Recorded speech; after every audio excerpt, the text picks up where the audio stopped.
दोस्तों, आज आरसीबी और दिल्ली के बीच आईपीएल 2025 का एक और रोंगटे खड़े कर देने वाला रोमांचक मैच खेला गया। आरसीबी जब लक्ष्य का पीछा करने उतरी तब 23 रन पर ही 3 विकेट गंवा चुकी थी। ऐसा लगा आरसीबी यह मैच एक तरफा अंदाज में हारेगी, लेकिन फिर विराट कोहली और कृणाल पांड्या ने मैच को पलट दिया। फिर अंत में जो हुआ उसने सबको हैरान कर दिया।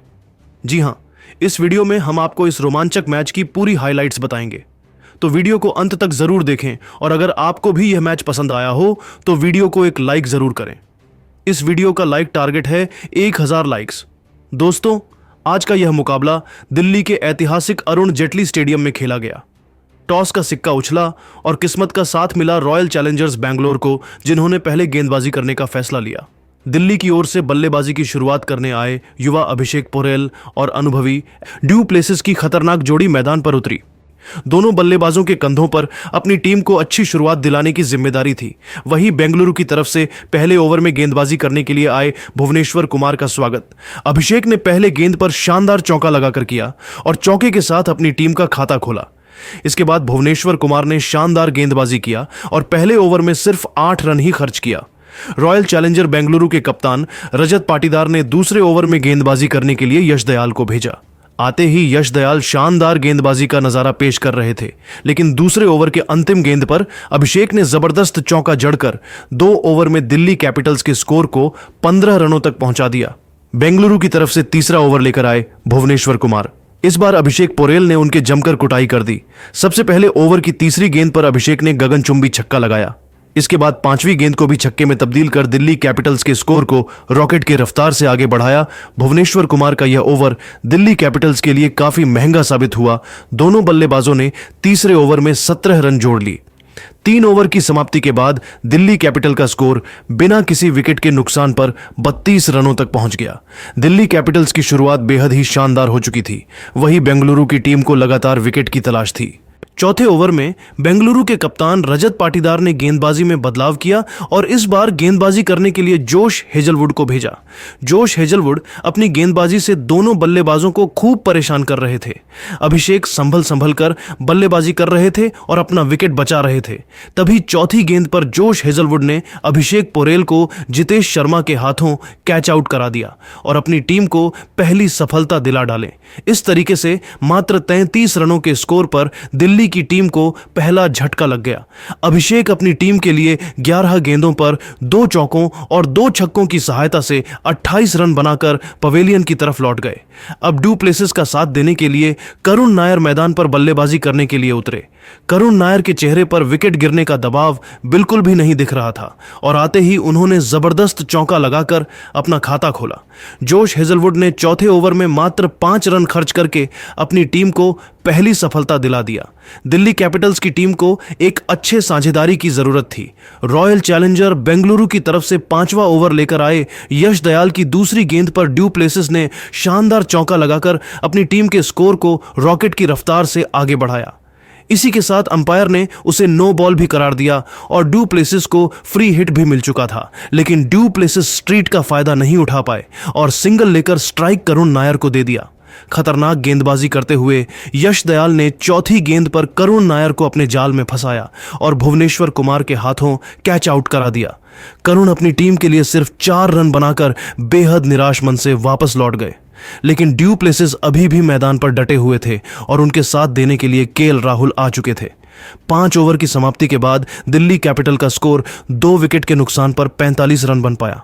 पावर प्ले के अंतिम ओवर में बेंगलुरु की तरफ से विकेट की तलाश में गेंदबाजी करने के लिए एक बार फिर से जोश हेजलवुड के पहले गेंद पर केएल राहुल ने दौड़कर 2 रन बटोर लिए। फिर चौथी गेंद पर सिंगल लेकर स्ट्राइक डू प्लेसिस को दे दिया। ओवर की 5वीं गेंद पर डू प्लेसिस ने अपने अंदाज में चौका जड़कर पावर प्ले के 6 ओवर में दिल्ली कैपिटल्स के स्कोर को 50 रनों के आंकड़े के पास पहुंचा दिया। पावर प्ले की समाप्ति के बाद 7वें ओवर में बेंगलुरु के कप्तान रजत पाटीदार ने गेंदबाजी में बड़ा बदलाव किया और इस बार गेंदबाजी करने के लिए सुयश शर्मा को भेज दिया। 7वें ओवर में दोनों बल्लेबाजों को सिर्फ सिंगल लेकर ही काम चलाना पड़ा। सुयश शर्मा ने जबरदस्त गेंदबाजी करते हुए 7वें ओवर में सिर्फ 5 रन ही खर्च किया। इस तरीके से 7 ओवर के बाद दिल्ली का स्कोर 57 रन ही बन पाया। दोनों बल्लेबाज पूरी तरीके से सेट हो चुके थे और धीरे धीरे अपनी टीम के स्कोर को आगे बढ़ा रहे थे। वहीं बेंगलुरु की टीम को लगातार विकेट की तलाश थी। 8वें ओवर में बेंगलुरु के गेंदबाजी में बड़ा बदलाव देखने को मिला और रजत पाटीदार ने गेंदबाजी करने के लिए स्पिन के जादूगर कृणाल पांड्या को बुला लिया। कृणाल पांड्या के इस ओवर से केएल राहुल और फफ डू प्लेसिस ने एकल और डबल लेकर 6 रन जोड़ डाले। 8 ओवर के बाद दिल्ली कैपिटल का स्कोर 2 विकेट के नुकसान पर 63 रनों तक पहुंच गया। दिल्ली का स्कोर धीरे धीरे आगे बढ़ रहा था और दोनों बल्लेबाजों के बीच एक मजबूत साझेदारी पनपती हुई दिखाई दे रही थी। 9वें ओवर में बेंगलुरु के कप्तान रजत पाटीदार ने सुयश शर्मा पर एक बार फिर से भरोसा जताया और गेंद को उनके हाथों में कमाए आते ही सुयश शर्मा ने दोनों बल्लेबाजों के होश उड़ा दिए। तभी चौथी गेंद पर केएल राहुल ने सनसनाता हुआ चौका लगाकर दिल्ली के स्कोर को रॉकेट की रफ्तार से आगे बढ़ाया। 10वीं ओवर में कप्तान रजत पाटीदार ने रणनीति बनाई और गेंदबाजी करने के लिए एक बार फिर से कृणाल पांड्या को बुला लिया। कृणाल पांड्या की खतरनाक गेंद दोनों बल्लेबाजों को बिल्कुल भी समझ में नहीं आ रही थी और एक एक रन बनाना उनके लिए काफी मुश्किल हो रहा था। शानदार गेंदबाजी करते हुए कृणाल ने 5वीं गेंद पर सेट बल्लेबाज डू प्लेसिस का विकेट चटकाकर दिल्ली कैपिटल्स को तगड़ा झटका दे दिया। डू प्लेसिस को 22 रन बनाकर वापस लौटना पड़ा। अब दिल्ली कैपिटल्स की टीम मुश्किल में फंसती हुई दिखाई दे रही थी। ड्यू प्लेसिस विकेट गिरने के बाद केएल राहुल का साथ देने के लिए अब मैदान पर खुद कप्तान अक्षर पटेल बल्लेबाजी करने के लिए उतरे। दोनों बल्लेबाजों के कंधों पर अपनी टीम की बड़ी जिम्मेदारी आ चुकी थी। 10 ओवर की समाप्ति के बाद दिल्ली की टीम का स्कोर 3 विकेट के नुकसान पर 72 रन बन पाया। बेंगलुरु की तरफ से 11वां ओवर लेकर आए यश दयाल की पहली गेंद पर केएल राहुल ने दौड़कर 2 रन बटोर लिए। इसके बाद तीसरी गेंद पर सिंगल लेकर स्ट्राइक अक्षर पटेल को दे दिया। 5वीं गेंद पर अक्षर पटेल को भी सिंगल ही मिल पाया, लेकिन 11वें ओवर की आखिरी गेंद पर केएल राहुल ने खतरनाक चौका जड़कर दिल्ली के स्कोर को 80 रनों तक पहुंचा दिया। 12वें ओवर में कप्तान रजत पाटीदार ने गेंदबाजी करने के लिए सुयश शर्मा को भेज दिया। ओवर की दूसरी और तीसरी गेंद पर दोनों बल्लेबाजों को सिंगल ही मिल पाया। तभी पहुंच में गेंद पर अक्षर पटेल ने अपने अंदाज में जबरदस्त चौका जड़कर दिल्ली के स्कोर को 87 रनों तक पहुंचा दिया। दोनों बल्लेबाज पूरी तरीके से सेट हो चुके थे और तेजी से रन बटोरते हुए अपनी टीम के स्कोर को आगे बढ़ा रहे थे। 13वें ओवर में बेंगलुरु के कप्तान रजत पाटीदार ने कृणाल पांड्या पर एक बार फिर से भरोसा जताया और गेंद को उनके हाथों में थमा दिया, लेकिन अक्षर पटेल ने पहले गेंद पर सनसनाता हुआ छक्का लगाकर दिल्ली के स्कोर को रॉकेट की रफ्तार से आगे बढ़ाया। इसके बाद दोनों बल्लेबाजों को सिंगल के साथ ही काम चलाना पड़ा। दोनों बल्लेबाजों ने मिलकर कृणाल पांड्या के इस ओवर से 10 रन बटोर लिए। 13 ओवर की समाप्ति के बाद दिल्ली कैपिटल का स्कोर 3 विकेट के नुकसान पर 97 रनों तक पहुंच गया। जिस तरीके से दिल्ली कैपिटल का स्कोर आगे बढ़ रहा था और बेंगलुरु के गेंदबाज विकेट निकाल रहे थे, उसे देखकर तो यही लग रहा था कि दिल्ली की टीम रॉयल चैलेंजर बेंगलुरु को 140 से 150 रनों का लक्ष्य ही दे पाएगी। लेकिन दोस्तों, अब आपको क्या लगता है, इस बार आईपीएल की चमचमाती हुई ट्रॉफी कौन सी टीम जीतेगी? आप खुद नीचे कमेंट करके बताइए और क्रिकेट जगत से संबंधित ऐसी ही नई नई वीडियो के लिए हमारे चैनल को जरूर सब्सक्राइब करिए। धन्यवाद। 14वें ओवर में कप्तान रजत पाटीदार ने रणनीति बनाई और गेंदबाजी करने के लिए जोश हेजलवुड को बुला लिया। ओवर की पहली ही गेंद पर केएल राहुल ने शानदार चौका लगाया। फिर दूसरी गेंद पर सिंगल लेकर स्ट्राइक अक्षर पटेल को दे दिया। खतरनाक गेंदबाजी करते हुए हेजलवुड ने चौथी गेंद पर अक्षर पटेल को अपने जाल में फंसाया और उनको पवेलियन का रास्ता दिखा दिया। अक्षर पटेल अपनी टीम के लिए 15 रन ही बना सके, लेकिन केएल राहुल अभी भी मैदान पर डटे हुए थे और उनका साथ देने के लिए ट्रिस्टन स्टब्स आ चुके थे। 14 ओवर के बाद दिल्ली का स्कोर 4 विकेट में नुकसान पर 104 रनों तक पहुंच गया। 15वें ओवर में गेंदबाजी करने के लिए आए सुयश शर्मा इस ओवर से दोनों बल्लेबाज सिर्फ 4 रन ही जोड़ पाए। बेंगलुरु की तरफ से 16वां ओवर लेकर आए कृणाल पांड्या के ओवर में दोनों बल्लेबाजों को सिंगल और डबल के साथ ही काम चलाना पड़ा। कृणाल ने अपने इस ओवर से मात्र 9 रन ही खर्च किया। 16 ओवर के बाद दिल्ली का स्कोर 117 रन बन पाया। 17वें ओवर में विकेट की तलाश में गेंदबाजी करने के लिए आए भुवनेश्वर कुमार ने दूसरे गेंद पर केएल राहुल को आउट करके दिल्ली की टीम को 5वां झटका दे दिया। अब इंपैक्ट प्लेयर के रूप में आशुतोष शर्मा आ चुके थे। 17वें ओवर की दूसरी गेंद पर आशुतोष शर्मा ने दौड़कर 2 रन पूरा किया, लेकिन अगले ही गेंद पर भुवनेश्वर कुमार ने क्लीन बोल्ड करके उनके चारों खाने चित कर दिए। इंपैक्ट प्लेयर के रूप में आशुतोष शर्मा अपना इंपैक्ट नहीं छोड़ पाए। अब दिल्ली की पारी को विपराज निगम और ट्रिस्टन स्टब्स मिलकर संभाल रहे थे। 17 ओवर में दिल्ली का स्कोर 6 विकेट के नुकसान पर 120 रन ही बन पाया। 18वें ओवर में बेंगलुरु के कप्तान रजत पाटीदार ने नई चाल चली और गेंद को जोश हेजलवुड के हाथों में दे दिया, लेकिन उनका यह प्रयोग बिल्कुल उल्टा पड़ गया। ट्रिस्टन स्टब्स और विपराज निगम ने हेजलवुड की बखिया उधेड़ कर रख दी। ओवर की पहली गेंद पर ट्रिस्टन स्टब्स ने खतरनाक चौका जड़ दिया। अगले गेंद पर सिंगल लेकर स्ट्राइक विपराज निगम को दे दिया। चौथी गेंद पर विपराज ने गगनचुंबी छक्का लगाकर अपनी टीम के स्कोर को रॉकेट की रफ्तार से आगे बढ़ाया। फिर पांचवीं गेंद पर ट्रिस्टन स्टब्स ने सनसनाता हुआ चौका लगाकर दिल्ली के स्कोर को 137 रनों तक पहुंचा दिया। 19वें ओवर में गेंदबाजी करने के लिए आए यश दयाल इस बार भी दोनों बल्लेबाजों का तूफान जारी रहा। इस ओवर में ट्रिस्टन स्टब्स ने 2 चौका और एक गगनचुंबी छक्का लगाकर 19 रन बटोर लिए। 19 ओवर की समाप्ति के बाद दिल्ली का स्कोर 6 विकेट के नुकसान पर 156 रनों तक पहुंच गया। बेंगलुरु की तरफ से अंतिम ओवर लेकर आए भुवनेश्वर कुमार के पहली गेंद पर विपराज ने सिंगल लिया। दूसरी गेंद पर मिसअंडरस्टैंडिंग के चक्कर में विपराज निगम रन आउट हो गए। अब उनका साथ देने के लिए मिचेल स्टार्क आ चुके थे।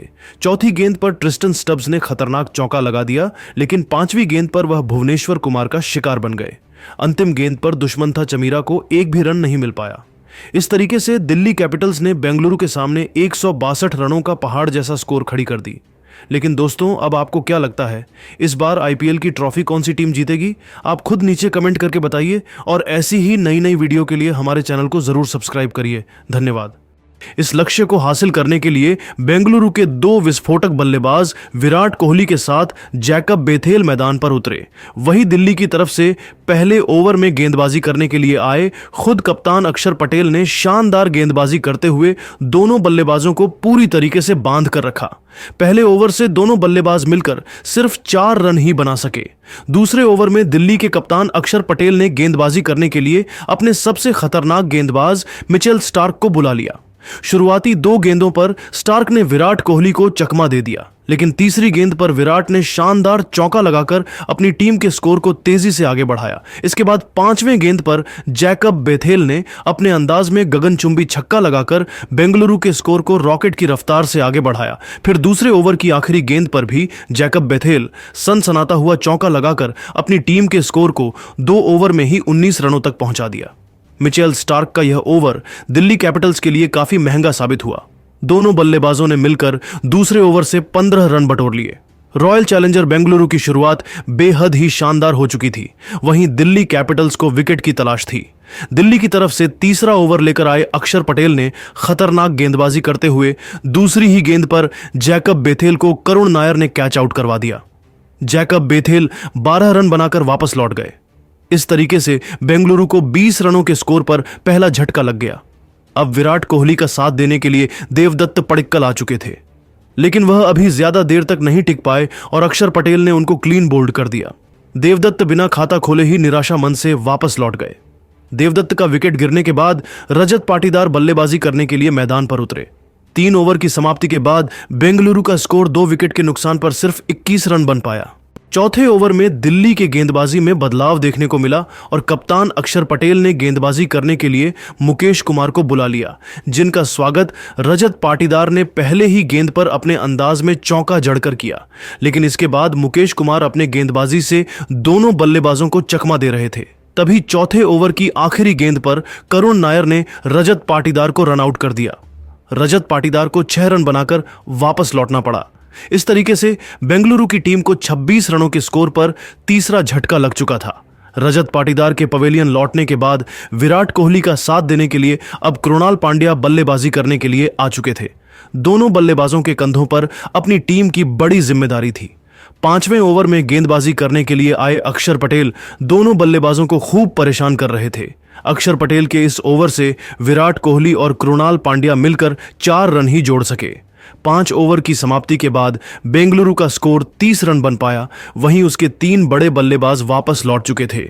पावर प्ले के अंतिम ओवर में कप्तान अक्षर पटेल ने गेंदबाजी करने के लिए मिचेल स्टार्क को भेजा। 6वें ओवर की पहली गेंद पर विराट कोहली ने सनसनाता हुआ चौका लगाकर बेंगलुरु के स्कोर को तेजी से आगे बढ़ाया। इसके बाद मिचेल स्टार्क ने बढ़िया गेंदबाजी किया और 6वें ओवर से मात्र 5 रन ही बनने दिया। पावर प्ले की समाप्ति के बाद बेंगलुरु का स्कोर 10 विकेट के नुकसान पर 35 रन ही बन पाया। रॉयल चैलेंजर बेंगलुरु की टीम को इस मुकाबले में बने रहने के लिए तेजी से रन बनाने की जरूरत थी। वही दिल्ली कैपिटल्स की टीम लगातार विकेट की तलाश में थी। पावर प्ले के बाद 7वें ओवर में दिल्ली के गेंदबाजी में बड़ा बदलाव किया गया और अक्षर पटेल ने गेंद को विपराज निगम के हाथों में थमा दिया। 7वें ओवर की चौथी गेंद पर कुणाल पांड्या ने खतरनाक चौका जड़ दिया और इसी के साथ अंपायर ने इस गेंद को नो बॉल करार दिया। कुणाल पांड्या को फ्री हिट मिल चुका था, लेकिन वह इसका फायदा नहीं उठा पाए। इसके बाद सिंगल और डबल लेकर दोनों बल्लेबाजों ने बेंगलुरु के स्कोर को 7 ओवर में 47 रनों तक पहुंचा दिया। कोहली और कृणाल ने समझदारी से खेलते हुए जोखिम भरे शॉट्स से दूरी बनाए रखी। दोनों ने एक एक रन बटोरने पर ध्यान केंद्रित किया, स्ट्राइक रोटेट करते रहे और बीच बीच में डीली गेंदों को बाउंड्री तक पहुंचाया। लेकिन पिच की मुश्किलों और दिल्ली के सधे हुए गेंदबाजों के सामने बड़े शॉट्स निकालना बेहद कठिन साबित हो रहा था। रन रेट धीरे धीरे 10 के पार चला गया था, जो हर बीतते ओवर के साथ कोहली और कृणाल पर दबाव बढ़ा रहा था। पिच की सुस्ती और गेंद का कम उछाल बल्लेबाजों की उम्मीदों पर पानी फेर रहा था। वहीं दिल्ली के स्पिनर्स अक्षर पटेल, ललित यादव और कुलदीप यादव ने लगातार कसी हुई गेंदबाजी की। उन्होंने न केवल रन रोके बल्कि दबाव इतना बढ़ा दिया कि बल्लेबाजों को हर रन के लिए संघर्ष करना पड़ रहा था। विराट कोहली, जो आमतौर पर अपने स्ट्रोक्स से गेंदबाजों पर दबदबा बनाते हैं, आज बेहद सतर्क नजर आ रहे थे। उनका स्ट्राइक रेट भी करीब 100 के आसपास झूल रहा था। वही हाल कृणाल पंड्या का भी था। दोनों ने मिलकर कुछ अच्छे चौके जरूर लगाए। अब आरसीबी को अगर मुकाबले में बने रहना था तो किसी एक बल्लेबाज को आक्रामक गियर में शिफ्ट करना ही था।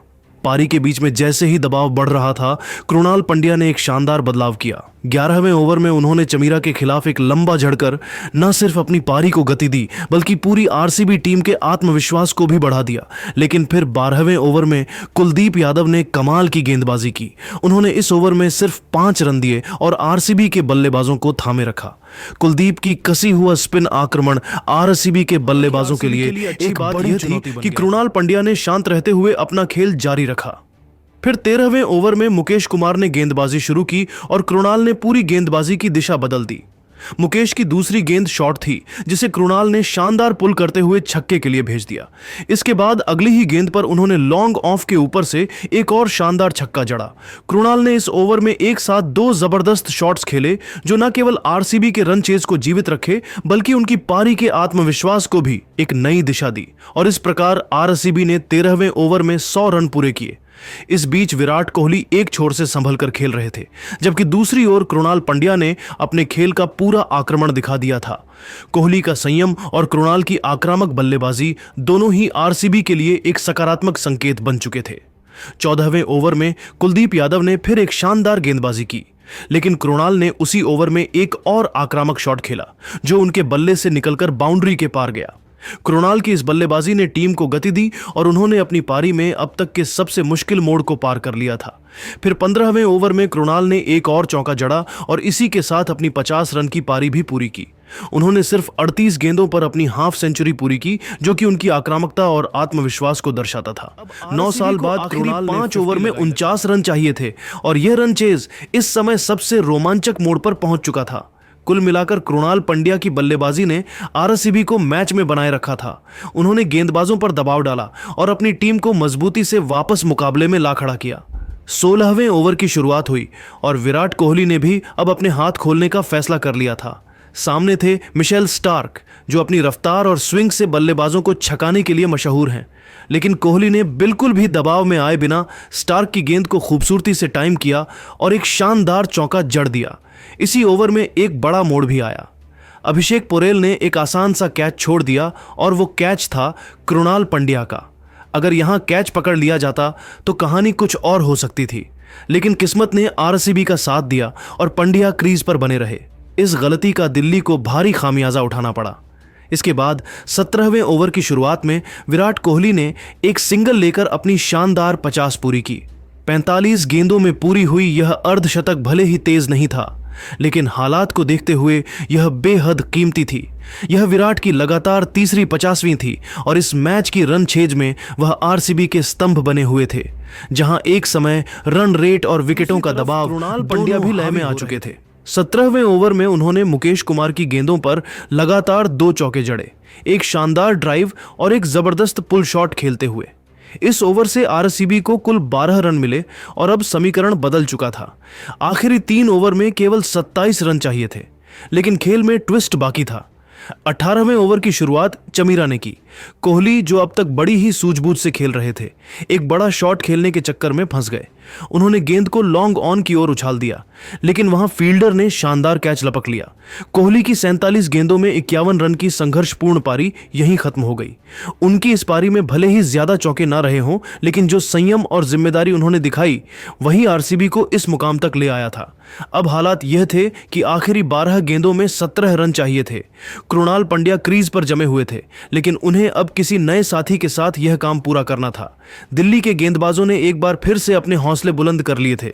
मैच एक बेहद रोमांचक मोड़ पर पहुंच चुका था। 19वां ओवर करने के लिए गेंद थामी मुकेश कुमार ने, लेकिन यहीं दिल्ली की कप्तानी में मिशेल स्टार्क का एक ओवर बचा था, जो इस दबाव भरे पल में कहीं ज्यादा प्रभावी हो सकते थे।